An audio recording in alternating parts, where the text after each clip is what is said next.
Hey guys, Jade Johnson here, Transgender Support.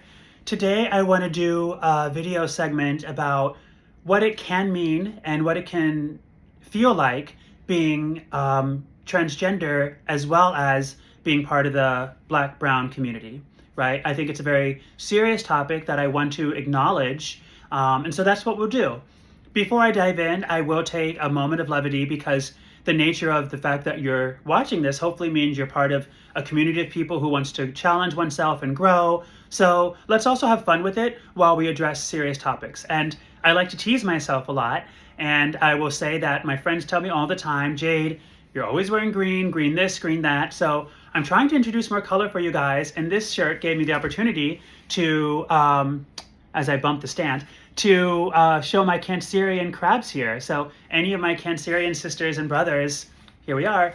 But to the topic of the day, I just wanted to acknowledge it because it's certainly something as a brown transgender woman that I think about all the time. And just to kind of highlight for people the realities of why it can be such a challenging situation, I remember during my first coming out, I call it, when I came out in undergrad at university as a gay man, which is what I thought was right at the time based on my limited understanding of orientation versus gender identity and presentation, etc.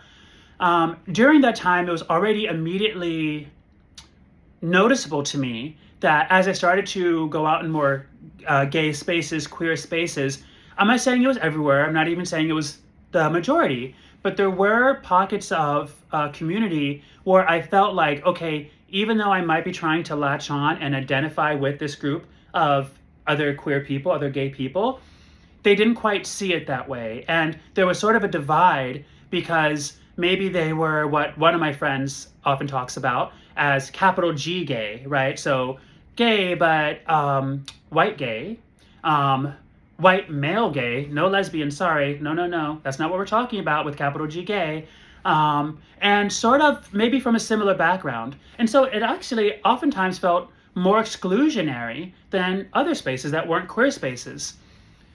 As I got to my second coming out, when I, fully embraced myself and came out as transgender, as a trans female, that's when I started to see it even more so. And I want to just give a few examples so people can understand, because I'm not trying to perpetuate any sort of additional tribalism. In fact, if anything, I'd like to remove those senses of trying to dissect and bring into smaller tribes. I want a larger understanding community. But just think of this, right? Not for everybody. I can't say enough in my various videos. Everyone's experience is different. But if you know somebody who's Black or brown transgender, and I'll use the case of Black, brown transgender women like myself, well, it's funny because when you start going through transition, you start to have more of an appreciation oftentimes with what your female friends have told you growing up all the time. Just walking down the street as a female might be met with a very different impact, a very different approach. That can be something as different as or varied as catcalling to general disrespect or mansplaining things. It really is a real thing. Just the general experience of going through life as a female and how society perceives and reacts to females. Add to that, the fact is racial profiling is still a very real thing. So, you're going through with what you've always been going through if you're someone like me, where you think in every situation, every store you go into, every time you cross the state line and think, okay, I'm no longer in New York City or the tri-state area, what considerations do I have to think about to be more careful because what someone might think about me because they see that I'm a Black person, a brown person. So there's that too. And then, see, this is what's so good about these videos. What's the other one I want to talk about? Yes.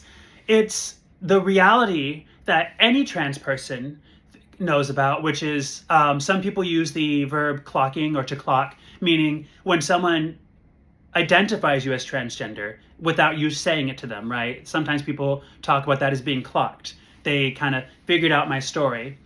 Well, that can be a scary thing for anybody who's transgender, right? Especially if they're in a space where they don't want to draw attention. They really just want to go about their daily life as their most authentic self, right? So when you think about those three things together, and people who have all that rolling around in their heads about how do I have to be careful not to be clocked by anything menacing, not to be in a situation where there's stereotypes put on me for being female, not to have any racial profiling, it gets very heavy. And what I really just want to say about all that, because I think there's more to say in additional videos, is just to acknowledge it, to remind people to always be sensitive to everybody's various combination of background, because even if we're in one underrepresented group with somebody, it doesn't mean we understand everything they're going through. Even if we're in all of the same underrepresented groups as recognized by society, it doesn't mean we understand what people are going through. So we all, myself included, you, all of us, always try to be more patient, be more tolerant, but recognize that there is often this compounding of various factors for the community, i.e. the Black, brown, transgender community, trans female community especially. The other thing I want to say in closing is when you look for examples of people, you want to see where do we have representation in monetary, not that monetary metrics is the only way to consider it, but the Millionaire and Billionaires Club. We do have one billionaire in the transgender community, Caucasian female. We have, let's see, what else is there to consider?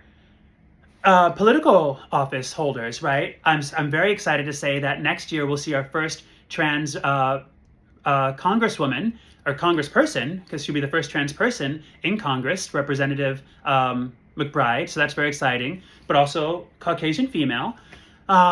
So you start to see that we do have representation, and of course we love that. I mean, we're all one large trans community, but there is that second or that moment where you can look at it and say, well, is there ever going to be a chance where you see also like a Black trans person or a brown trans person? It can become tough. We're seeing more of that representation in some of our streaming services, our shows, our movies. We've had great support by some as far as, celebrities and including trans characters, some of those filled by Black and brown trans people, but we still have more to go. So until that time comes, listen, I'm a nobody, right? But you do have access to my channel. So I guess the real final thing I'll say is I'm here for you, and I can be big sister as much as you find that helpful. So keep up your questions. Let's keep open minds, open hearts. And thanks for joining today. I'll talk to you the next time.